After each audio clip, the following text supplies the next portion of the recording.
Bağlanmayan kadrda təzədən danışıram. Deməli belə, Mercedes-li 213 Kuzadır, 2020-ci ildir, Y350 modeldir. Bu avtomobil yaxınlaşdı bizim yanımızda, daha doğrusu 2 motorlardandır. Yəni sadəcə Amerikan olduğuna görə Y350 gedir bunlarda əsas olaraq, gövdə olaraq. Avtomobil, deməli, bu avtomobildə biz alqı-satqı yoxlanışı eləyirik. Alan şəxs öz qohumu ilə bir yerdə göndərdi ki, qardaş göndərirəm yanıma, bir dənə detaylı formada yoxla, sonra da inşallah özüm gələcəm sənin yanıma. Yoxladım, deməli, askı sistemində heç bir problem yoxdur. Elektronikasını yoxladıq, hər bir şey əladır, okey qaydasındadır. Bir dənə burada təkərin Bluetooth daçik verir, bir də suvranın xətasını verir. O da qardaş deyir ki, paçokda su yoxdur.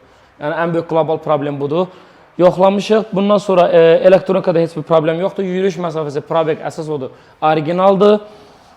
Bütün detalları demək olar ki, orijinaldır hamısı. Yəni, ciddi heç bir problem yoxdur. Vuruq, udar ümumiyyətlə yoxdur avtomobildə. Mühərrikini də yoxladıq. Mühərriki ilə bağlı bütün silindirli, Porsche-indi, Gilizdə baxmışıq. SPS-ində heç bir problem yoxdur. Gilizdə iz yoxdur. Porsche-lər təmizdir. Bu da o deməkdir ki, yəni yüksək keyfiyyətli yanacaqla istifadə olunub avtomobil.